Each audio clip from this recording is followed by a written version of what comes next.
at me being caught on live trying to get myself together. Hey, everybody. Welcome to Shit Happens, where shit happens. Oh, shit. I'm trying to learn this shit. I was supposed to hide that until I brought my guest, right? Yo, don't mind me. I'm still learning this shit, okay?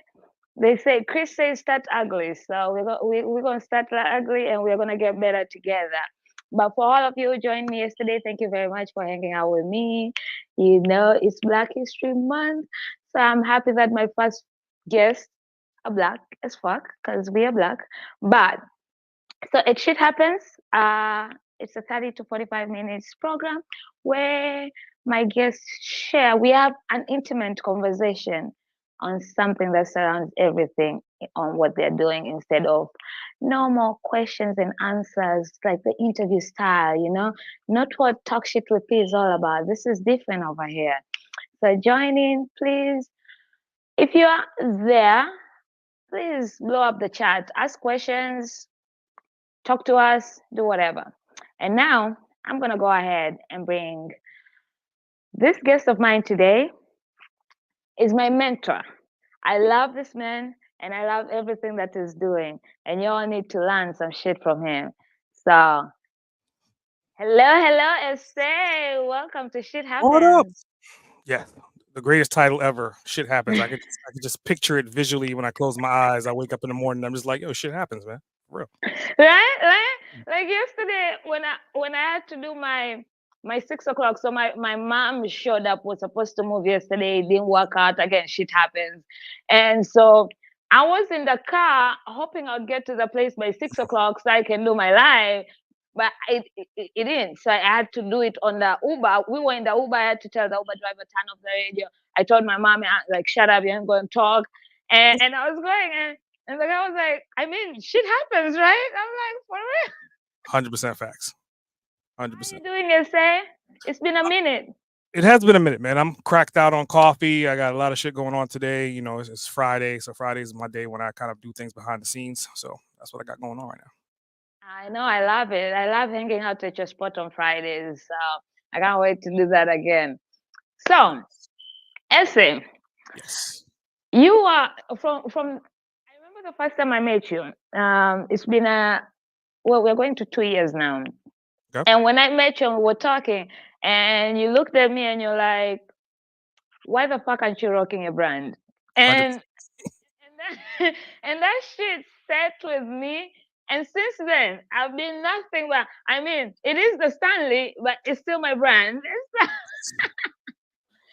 Since then, every time I'm wearing something, unless I'm rocking, Boss Uncaged or somebody's, I'm like, why ain't I rocking my shit? And it's like a light tube went up where it was like, for real, instead of spending the money buying people's shit, I should be spending the money creating my own shit and wearing it, because how else are people gonna know about it, right? 100%. So what got you so big in branding? Because I mean, look at, if y'all are here live watching us, have you seen the bag? And that's nothing, because I have been to his studio and that's half of the shit. So what got you into Hmm. brand, like, a lot of people Branding. sleep on branding, especially on the match who are like having their own shit. So what got you? Because you rock your own shit. Everything is boss Uncaged. Yeah, I mean, I think if you're going to build a business and it's based upon the stages of where you are, if you're starting a new corporation, it's always more difficult for that corporation to get any shine until people it becomes a household name. So part of that is branding 101, and I always teach people about there's four types of branding, right? There's a personal brand, there's a business brand, there's a service brand, and there's a product brand. And then I use Apple as an example, right? Steve Jobs, everyone knows Steve Jobs. Steve Jobs could walk into your house right now, you'd be like, holy shit, Steve Jobs. If somebody gets a brand new Apple computer, you're like, oh shit, they got a brand new Apple computer. Somebody got an Apple phone, somebody using iTunes. Again, that's what branding is really about. So, stage one, why would you pay a premium for somebody else's brand that doesn't know you exist, that doesn't support you, that doesn't put food on your damn table, that doesn't do anything for you just for bragging rights? I put a middle finger up to that and I'm just like, yo, you got to rock your brand day in and day out until that brand becomes somebody else's. Holy shit, I gotta buy that brand, I gotta wear that brand, and you just keep doing it like that. Because again, that's what branding is really about. I love that. And that's so true because literally since then, like even my Nikes, I have Nikes with Talk Shit with P. Mhm. And uh, at Podfest, when I was at Podfest, everybody was like, even when I went to Afros and Algiers, now a lot of people know me because I was literally walking around with my brand on me everywhere. So even before they see me, they see that logo or they see that sign, and now they know it's like the awareness becomes even bigger. 100%. 100%. And that's the way to do it too. I mean, you ever think about it from the standpoint, like pricing wise, if you're gonna go buy a hoodie or you're gonna buy a t-shirt, you're gonna buy anything, you can get that same exact thing designed for yourself for the same cost, if not less. And then obviously it's a write-off as well. So technically speaking, you can get it 10 times cheaper than if you were buying someone else's brand. So it only makes logical sense for any startup, any company, any podcast, any media outlet to rock their brand. And you could look at TV and you can see that, right? You can see that commercially, people that are broadcasting their brand, it's night and day difference between someone that doesn't have their brand. You try to figure out, well, who are they, what company they are, but if you're looking at a video and that brand is right there, subconsciously you're going to constantly keep looking at that logo and eventually you're going to memorize it. I love that. Now, speaking of that, because you literally said something there which we're going to get into, which is so important, and I've always wanted to ask you, but I feel like this is the perfect time because I need other people to hear it. Because there's so many people like me over there who are financially struggling, right? But Mhm. we also want to really build our brand, and we know it's not cheap as well, right? Trying to get everything in your brand, like, and some either it's cheaper to buy in bulk, some is cheaper to. There are all these different companies. So how would you, for a person who's financially struggling? Oh, did we lose this?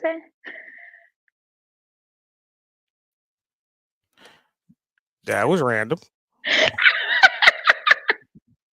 Shit happens. 100% facts. but But go that ahead and ask your question. But that's the beauty about being a podcaster or content. Like, we understand technology. It, as much as you want it to be perfect, shit happens sometimes. So it is what it is. But so what? How would you like for us who financially struggling or paycheck to paycheck? We're still trying to make our life financially work without the extraness. What best ways would we go about branding our stuff? Well, I mean, you're talking about like branding with monetization, and there's so many different strategies to that. I would just think about thinking outside the box. Obviously, before you could think outside the box, you have to see what everyone else is doing. So, if you're talking about podcasting and you're talking about branding, by default, most people are trying to make money by selling ad spots. But there's alternative routes to make money and do the same thing without necessarily selling ad spots. You can technically do ad spots for yourself. Like I would say, that's the low hanging fruit. If you have merchandise, if you have services, if you have courses, anything that you have that you're selling to clients right now, why don't you then create that commercial for your podcast and lead with that before you even try to sell the ad spots? Because again, if you have listeners, those listeners will eventually then convert into purchasing your products the more and more they listen. So that's step one. Gotcha. I'm grateful for that. But what I was actually trying to ask, like, you see your stuff at the back. You have books, backpacks, you have notebooks, you have hoodies, hats, shoes. Like, all that cost money to create. Yeah, I mean, money or time, right? So I mean they're parallel to each other. Luckily for me, I have a design background. So for me to design something like literally, it's kind of like somebody wakes up in the morning and they meditate. I wake up in the morning and take 15 minutes and design something. Like that's just the way I do it, right? But ideally, if you don't have that design gumption, you could easily then take your brand and think about it from the standpoint of hiring someone for really cheap through Fiverr to make some designs for you and even upload it directly to whatever platform you want. So there's different ways of doing it. And you could learn how to design as well and keep things very simple, much like what you've done. You have your logo, you have your visual, and you're just sticking that on top of different things that you like to wear. First of all, things that you like to drink from. Second of all, and then ideally, if you're using it on your podcast and people will see you using it, and then the next thing is like, where do I get it? I love that. And you mentioned something as well over there because you are really the king of design. Like every time I see your post, for all you who follow him on Instagram, if you, I mean for Facebook is very his presence is very If you are not on Facebook, you should. But I see all the creativity in your post, right? It's not just a normal post. Like, it makes me stop and want to read because it's like, oh my God. Um, and your presence on Facebook is so wide. Like, there's no day I go in and on my timeline there's no essay. How do you make the presence happen for us who are still learning to be present, to put our presence on social media? How do we accumulate that? So I think the first thing that most people that create content forget about is their old content. They forget about repurposing content. So if you're looking at my posts and understanding the way the algorithm works, let's say if I have 10,000 people following me on Facebook and I make a post on Monday, out of that 10,000, maybe 100 people would see that post. So think about that. If I'm posting Monday at 9 a.m., 100 people will see it. What would it look like if I post that post 3 weeks later on a Tuesday at 10 a.m.? And then post it again 3 months later on a Wednesday at 4 p.m. So that's what I've done. I've created enough content to where I recycle it on automation and repost it, and then I keep creating new content. So by the end of the day, when I'm said and done, I should be posting content like every 15 to 20 minutes every damn day forever because I'm recycling, reposting, and creating new all the time. And that's so true. Literally, me and Alex was sitting right next to him, and we were like, "How are you? How is your content?" Like, literally, and he was sitting right next to us. So I all get points. By the way, there's some comments over here. What's good? Shout out to Chris Ton, y'all. Chris What? Ton, Chris Ton is on here and he says that's facts right there. You've got to get your audience used to hearing you recommend things for them, even if you created it yourself. 100%. I feel like sometimes the thing that we are scared is either to brag about ourselves or like the call to action, right? We are always talking about call to action. So instead of plugging in some people's shit, plug in your own shit, right? 100%. Like, why? I mean, think about it. Everyone does it. Like, prime example, I'm learning a new language on Duolingo, and every night when I'm doing Duolingo, I always look at their marketing, and all like literally 9 out of 10 of their commercials on Duolingo is a Duolingo commercial. It's the most ingenious way of. They don't have to pay for marketing. You're already using their app for free, and then they're promoting their paid platform through their app. It's ingenious, but most people don't think like that. They was like, oh, I'm gonna pay for ads. I'm gonna do this. In reality, if you have a platform, why would you not use your platform and that target audience to put your own personal ads in front of them? And Esther, I know we all have 24 hours, but I feel like you have maybe extra hour from God. Do you have a deal plan with it? Because you are doing so many things. Like, for all who doesn't know, like, Esther is as an actually this is something I'm very proud of because I haven't seen a lot of people do. And Essay, literally, I haven't seen anybody do. Essay was the first person in this industry that I saw offering that. The intern program that you did, you are doing the internet radio, you got the um, Boston Cage podcast, you have the foodies, not only the podcast, but the group, the events, you Mhm. have the book club, you're about to take over Chumi. Damn right. Like, and that's just not all of it. Like, that's just I know. So how do you do it all? I just look at it as strategies, man. Like my first gift and curse was I was trying to build an enterprise based company that was stretched out too thin. So like when I had my stroke and I came back, I was like, okay, I'm gonna build something major, something big, but I'm gonna do it all underneath one core keyword, and that's media. So anything that you see me do today, like it may sound different, but if you look at it from a standpoint of media, it all falls under that umbrella. Like you said, books, publication, internet radio, podcasts, TV, all of that is simply media. So as long as media can go into it, you're gonna see me eventually get into that space. Like we was talking offline about like my next thing I'm gonna do with internet radio. All of that is 100% media. Like in the early days, I was jumping into insurance and travel agent, and I was just kind of like, okay, I'm trying to kill myself. How do I redo that and use people for what they really want to do at scale and then apply everything media? So if somebody comes to me with a new idea and that idea has nothing to do with media, they're going to get a middle finger and then they're just going to have to move on because it has nothing to do with media. So I'm not going to do it. I mean, you are no nonsense, straight talk shooter. So what else can we accept? But it's amazing because I watch you a lot. I don't know if I think I've told you once, but I watch and I learn a lot from you. Like sometimes I don't. I have an issue with reading online, right? Like that's why I don't do what are they called?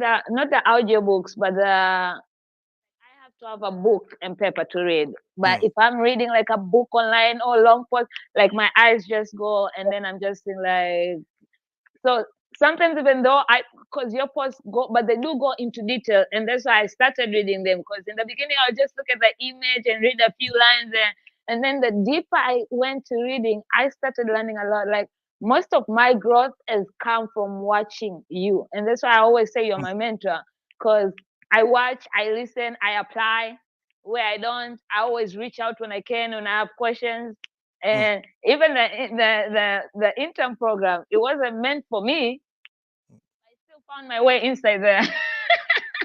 Yeah, yeah, and I definitely appreciate that, and I always say, take advantage of stuff like that because I mean, from the outside looking in, a regular user would be like, "Internet radio, isn't that thing dead?" And all, but again, I'm doing things a little bit differently, and I'm making everything work together. So you're getting to see underneath the hood and understand why I'm doing it, how I'm doing it, and I don't leave anything undiscovered. Anything you want to know, I'm going to tell you. I mean, you made me go buy a brand new laptop just because I was getting so frustrated.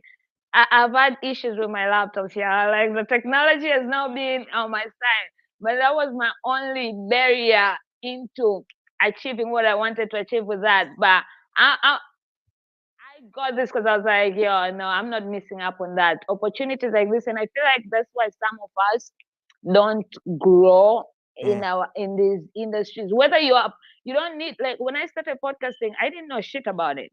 But right now, I can literally tell myself like that to a certain point, I'm an expert at certain shit because of all yeah. the shit I've done. And because I've taken the opportunities, again, just like you say, the intern program, people even came to me like, "You want to be an intern?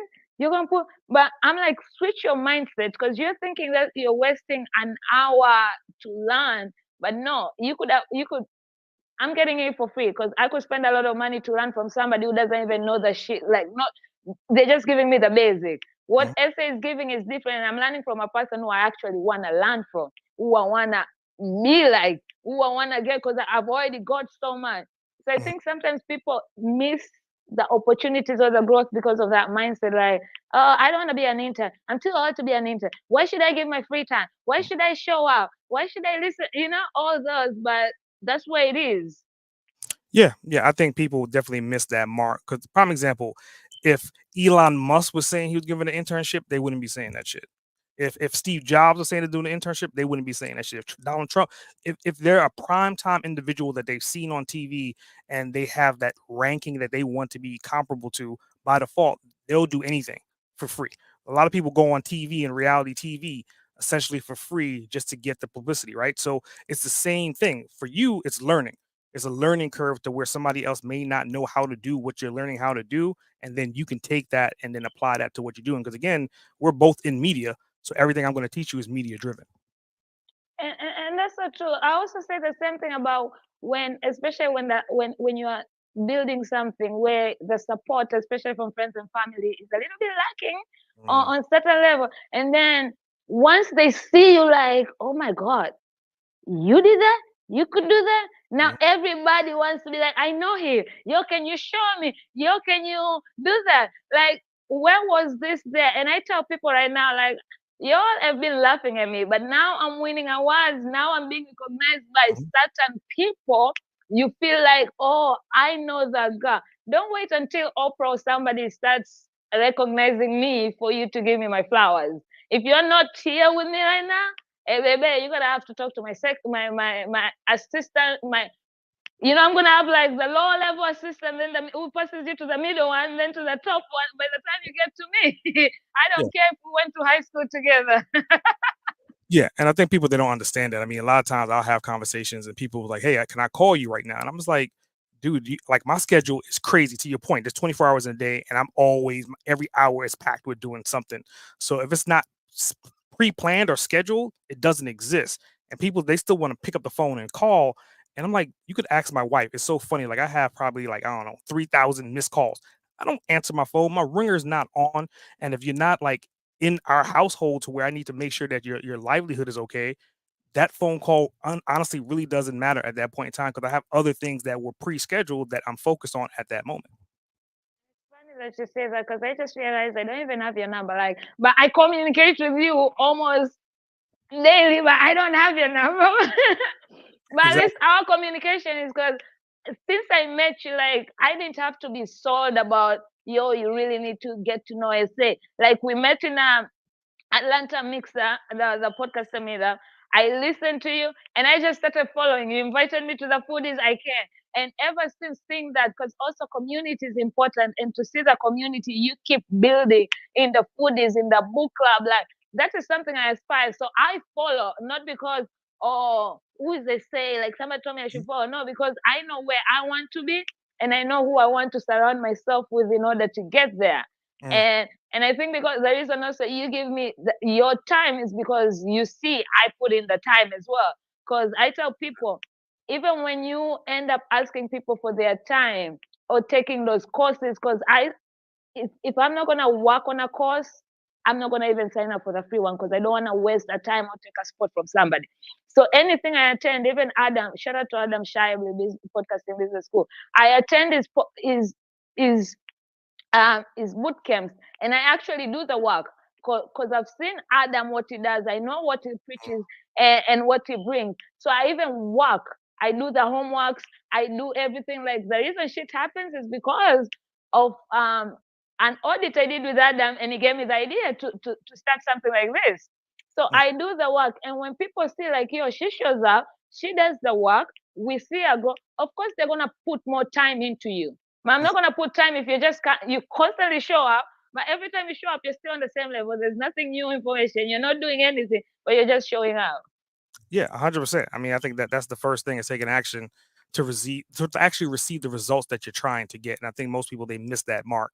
They just think, okay, if I ask for it, that's all I need to do. No, you need to ask for it, then you need to show up, and then you still need to do above and beyond whatever that person is delivering to you as far as their expectations. And then they'll put more into you.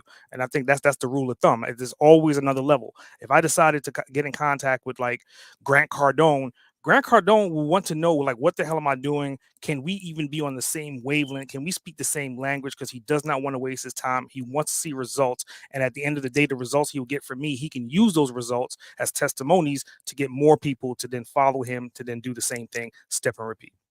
So true. Um, we just came back from Podfest, right? So one of my friends, shout out to Sandy, 90 days win. You also know her. So she was there and she came to me and she was like, "Oh my God, Paula, I can't believe I did this." I'm like, "What?" "I just signed up for that TEDx program." I'm Mhm. like, trust me, my finances are not there right now, but I really want to sign because I know what that can do for you. And I also know my mindset right now is not there because I don't want to do that and then end up failing, but it will be on me because my mind right now is not on that level yet, like with all the stuff I have going on. But I told her something. I was like, Adam is amazing and he will do his best. And that money you spent, it's an investment because it will come back. Mhm. But you also got to do your part because your coach can only do their part. The rest is you. How badly do you want it? Yeah, How hard are you going? Are you doing what you're meant to do? Are you putting in the time, the energy, the effort? Because if you're not, even even if you get Steve Jobs to train you, shit ain't gonna happen. 100%. 100%. By the way, Neil Casters are also same with Chris. That's his program, I believe. He said, inspired by essay, just subscribe to Boston Cage. Yoo-hoo! That's what we're talking about. We are Appreciate here to inspire and motivate and just share some shit. So, essay, it. Mhm. this is out of the blue. Why are you trying to buy Tubi? It's one of those things, man. Like the more and more I dive into like growth strategies and I understand like the hierarchy of media, and Tubi is essentially owned by Fox, and Fox is directly owned by Disney. And then you think about the demographic that watches Tubi, essentially is majority African Americans, and then African Americans are using that platform to then create movies that Hollywood would not give them access to before. And I was just like, dude, if I can get my hands on that with what I'm doing with Boss and Cage and unite those two bad boys together, first of all, I got to fix their audio. Like their audio completely sucks. But besides their audio, like the content talks to the demographic, but unfortunately it's not owned by the demographic. So I think it is missing some things that it can definitely grow into. So I was like, why not? Why not shoot for the damn stars? Why would I say I want to buy something for $100? I want to buy something for like $200 million. It's a real thing that can happen if you stay and stick to it and aim for that goal. And I'm building all these different media outlets to get me to the point to where Tubi could then fit underneath the Boston Cage brand. I actually see that. Like, and I'm saying it here. I see you guys actually buying. First of all, I did not know that it was owned by Fox and Disney. Like, what with the content that's in there to find out that it's owned by Disney and Mm. Fox out of all people. Like, Yeah. well, Disney kind of makes sense because of their children stuff that they have now. Now it's clicking on the kids side. Like, why? But it's still like the entire picture is still like, wait, what? Yeah, it's Showtime after dark for Disney, right? So, I mean, Tubi is a little bit more X-rated, but I think that's why if you look at business structures, that's why you'll have an S corp, a C corp, and an LLC. Technically speaking, that's what they've done, right? There's Disney, which is essentially the major corporation, the umbrella. Then underneath that is Fox, and under Fox, it's this particular platform that they own. So if anything happens, technically speaking, they could just throw Tubi away, and Disney is untouched. Structure, Yes. strategy. Dil Costa says, yes, respect that standard of excellence for audio. Of course. Have you watched Jubi movies? It feels like you're talking to somebody in Nigeria. No offense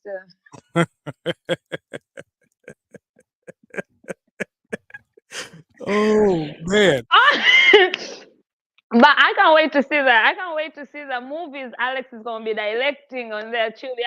Yeah. Y'all gonna need to turn me into an actress because Netflix just kicked me out. I need Yeah, I mean, Netflix is such a dominant force right now. Hopefully, they don't end up like the people that they played, which was Blockbuster. So hopefully, they don't end up like Blockbuster. They learn from Blockbuster's mistake to keep updating their technology and moving with the time. So we'll see what they do here in the next 5 years.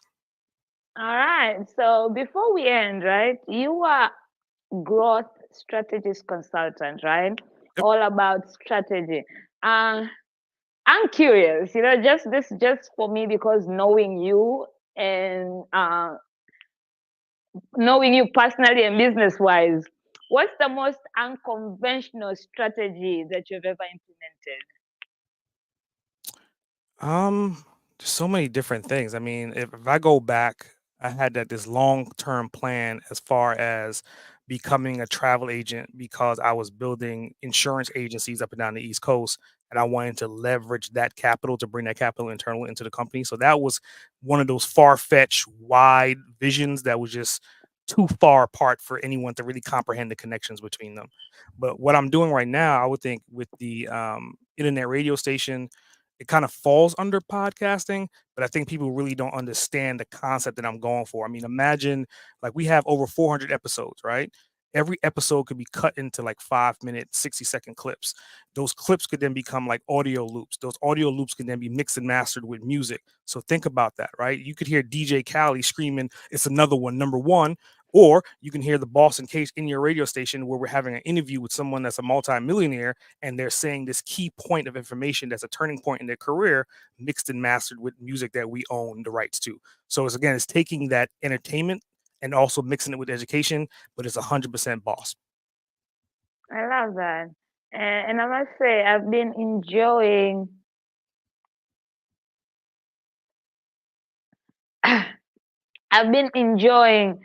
implementing those. Mm. How you taught me that, you're like, it's so fun once you get the hang of it, and just to see how when you play the final part, like where there's music and then there's conversation, like but the important parts that it feels like, oh my god, that's the right shit I needed to hear, and then music again. It's just a beautiful thing.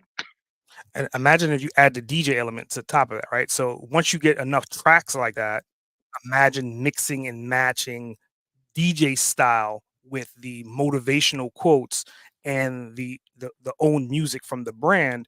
Like there's no limitations. You can kind of go live and do a live DJ set, and then that content can then be uploaded to your internet radio station. And then on the podcast, I could talk about, hey, don't forget to tune in to our internet radio station. We just did a live mix last Saturday. So all of these things work with each other, and it's cross promotion, cross marketing that just makes it a seamless media entity. So incredible. And I love how I'm gonna start calling you the king of media, because it's amazing how you just I know it's there. Once you say it, you're like, oh my god, how did I not think of that? But you actually sit and think about that, because it is there. Like once you tell somebody and they're like, damn, that's all right, because it's all they all go together. They all so your mind is something, man. People, your that's why I like hanging out or just being in his presence, because I listen to him and I'm just like amazed by the knowledge in that head, because he also drinks too much. Like, have you seen his bar? So for a person who can hang, but then his mind, the power of his mind, I think people we need to start. What Esther has taught me, because I'm such a talker, but you have taught me to really listen. Hmm. And if you have noticed, most of the time when I'm around you, as much as I talk, I really don't talk as much, Mm. because I'm always constantly like listening and really. Because sometimes I listen when people are talking or people I really don't give a fuck. I just listen and it goes out, and it's Yeah. like, then the other day you're like, oh, you say that? Oh, okay. I didn't hear that, but I was literally there. But Mm. with you, I sit and I sit with it and I let it marinate, and then go home and I'm like, I start writing notes and I'm like, I gotta do this. I gotta change my strategy to this. I Mm. gotta implement this. So the power of listening, when you're around people. So thank you for giving me that power, because I don't listen as much. Not to a lot of people. Mm. No, I definitely appreciate it, and believe it or not, I didn't really hone into that until I became a podcaster. Like my season one, and when I started hearing how good of a listener I was from the guests, I started to feed into that, and I started listening more and more and more, and started realizing I got 10 times better by listening versus talking, by listening versus asking questions, and then taking that information and taking action on it. So the more you listen when you're in front of someone, the more results you're going to get in the long run. Because again, you want to learn, but ideally, if you're not listening to what they're saying, you're completely missing the damn point to begin with. And actually hearing it, because as I said, you can listen and then you're just like, so that's why there are people who I just listen to and I'm like, okay, cool. And then there are people I listen to really hear, like, and then go put in the work. So the action part is still important. So don't just go be like, Esther told me to listen more, and then you're just listening, but you gotta put Nah, action on it. one slice of the pizza, man. Listening is one slice with some pepperonis and some garlic. You want a whole pie, you got to do more than just listen, right? So I mean, but listen is the primary thing, no matter where you are, and then after that would be take action, take action, take. I mean, the things that we're doing at Boston Cage, it's 100% me listening to the market, seeing what's going on, seeing what's old, seeing what's new, and then saying I'm going to create something that's because there's nothing that's ever really new, but they can be reinvented. So I'm kind of reinventing these old things, and then I'm establishing it through listening first and then executing second. I love that. I love that. Well, let's say I have actually learned so much just by hearing, and I know I'm gonna get off this call and go and write some shit, because I already have some ideas of shit I need to do just by this 30 minutes conversation. And this is what you always do to me, and then you make my mind go crazy, because now I'm like, Mm. oh my god, because unlike you, my 24 hours still feel like 12 hours. Nah, you just got to keep compounding those systems, man. And automation, what makes 24 hours into 72 hours or 96 hours. It's automating things, man. I really do wanna get better, and that's why I keep watching you at making my presence more on social media, like on these mediums. Because every time I open my Facebook to just see you, and I'm like, oh my god, I need people to open their Facebook and constantly just see me in there. Yeah, yeah, it's a beautiful thing, but at the same time, it's so many people that watch your content that may not say they watch your content. They may not like it, they may not share it, they may not comment, and then you get on a phone call with them or you do like a instant message with them, and it was like, yeah, I saw this and I saw that, and I'm like, I never seen you like or say anything on anything ever, but you know exactly what the hell's going on. So believe it or not, you probably have stalkers that are just not saying anything to you as of yet. Engagement, yeah. I really want engagement. For some reason, this time my Instagram, the engagement has gone up since Podfest because right Mhm. now, as soon as I came and I was making sure I was taking so much content. So since I came, like my Facebook, my Instagram has just been Podfest content. And right now people are still on that high. So everybody is like commenting and Oh, talking. So I love engagement as much as I hate it when people say, yeah, I saw you won an award, but you didn't even write congratulations on my post. You didn't so you didn't even like it. Why are you telling me then? Like, shut up. yeah, yeah. It's funny. I mean, I think for you, obviously, I think one thing that you did at Podfest that was hella funny to me was like sex sells. That's like why Spy 2B is doing. And when you did that post with you and like three other females that were half naked, and everyone was kind of like, "What the what?" What's and I know it was staged because like, I understand behind the scenes. I know that pretty much you were naked, but you're not naked, and it's like the perception of like what happened and why, and that makes it so sticky.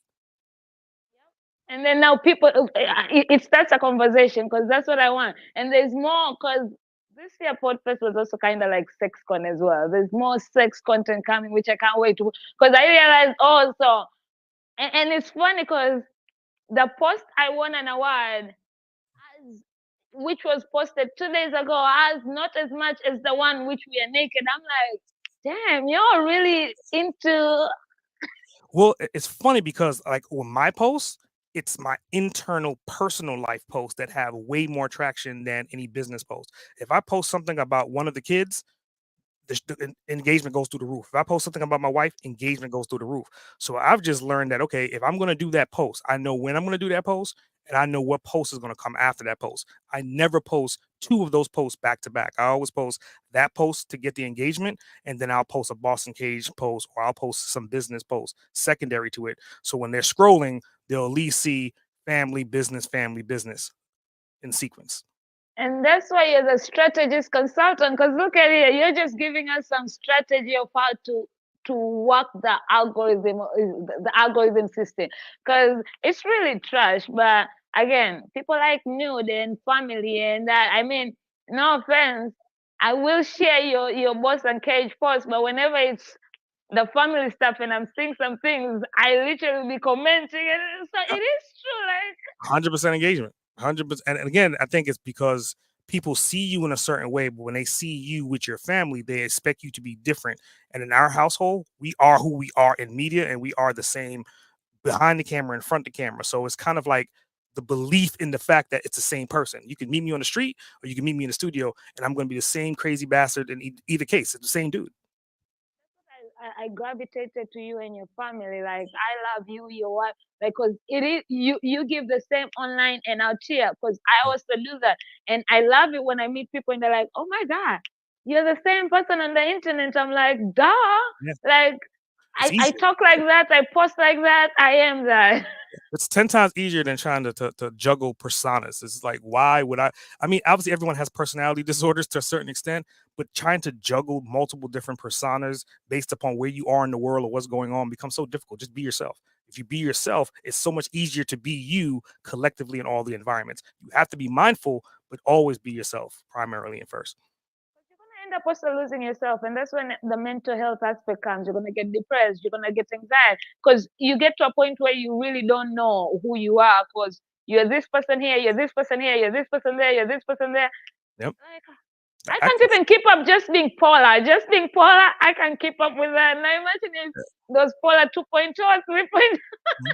And I think that's why you have to respect actors, right? I mean, actors are people that they do that, and to the point, like they kind of get a little bit crazy because they get so consumed with that particular role that they stayed in for 18 months filming, and then they have to go to another role. So to your point, like that's where you start to get like the mental, oh shit, it's the end of the world. I'm depressed. I'm not sure who the hell I am because like that constant Alcohol rotation. all become so I also that's why I get when actors end up into that too much drugs, too much because it becomes in your head you have done 50 or 20, 30 movies. Every movie you've been a character. Some as you say, there's some movies where people say even before shooting the 6, 8 months, I still, in the 5 months before the shooting, I already had to practice and be in that role. Because some people really have to get fat, some people really have to cut their hair.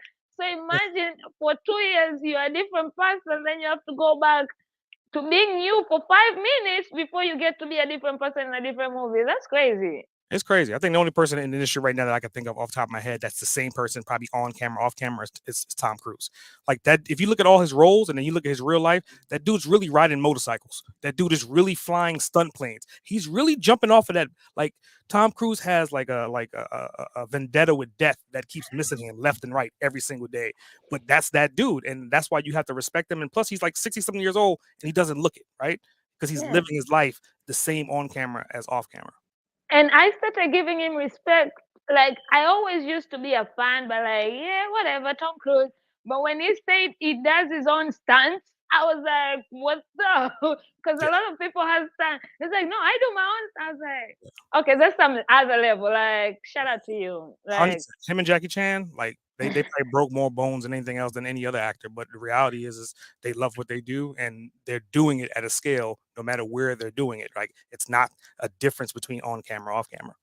I mean, I don't consider Jackie Chan human. I feel like he has, because that's a whole other conversation over there. Yeah, that dude By the is way, shout out to Pika who said tons of great information this morning. You guys, I forgot I could do this. Why wasn't I doing this? mm, Thank you so much. Let me give you your. Let people see your props. There you go. Where was the one that they? This one. Yes, yes, that one. I leave that one appreciate over that. there. Now, as we wrap this up, what does Boss and Cage have for us to look forward to? This year, we're finally rebuilding our main website. So when I first started Boston Cage, it was kind of like a secondary thought. It was me testing the waters, and essentially the website was an old website that we just kind of threw the blog and the podcast in it. So right now, for the past 5 months, my team has been working on rebuilding all of our digital assets into one platform. So if you were to look at our spreadsheet, I think we're up to like 1,000 pages of all our different subdomains and all the different pages. So imagine when March comes around, we're going to have this new website that has all of our identities, internet radio, TV, everything in one platform. So that's definitely coming. And then after that is going to be a rejumping and a reissuing of our online academy with a brand new features, including audiobooks, ebooks, and everything else under the sun for education package. I'm not saying we're going after Udemy, but we're following the Udemy model. Esther said, I'm coming after all this shit. Give me Tubi, give me Udemy, give me. We're taking over. I love it. I want to live in the essay world. So I'm cheering you on. Like, I'm one of your biggest cheerleaders. I will I say, appreciate yes, it. go for it. Let's go. Let's get it. So thank you so much for hanging out with me today and dropping some gems. Definitely learned some shit. And I know I will be seeing you later. But before we let you go, let the people know this is your free flow chance. Let the people know what you do, where they can find you, and all the good stuff. Well, I mean, it's easy, right? I mean, bostoncage.com is kind of just, I mean, literally by March, bostoncage.com is going to have everything that you're ever going to want to know about me and all what we do, right? So right now, if you just want to hit a podcast, you can go to podcast.bostoncage.com. And I would say that's the starting point. If you really want to know who I am, who I communicate with, and what value proposition we deliver to everyone that's listening to our podcast, I would start there. I'm not selling or promoting anything. I want you to start with the podcast. I want you to listen and then take action based upon what you're hearing. All right. Well, thank you very much, Jose. And I hope you enjoy the rest of your Friday. I'll see you later. Thank you, everybody, for hanging out with us. For those who participated in the comments, shout out to Chris, Victoria, and Pika who are live with us, listening, watching, and sharing their insights. I hope you guys got some inspiration, motivation, or shit happens. 100%. All right. We're going to end.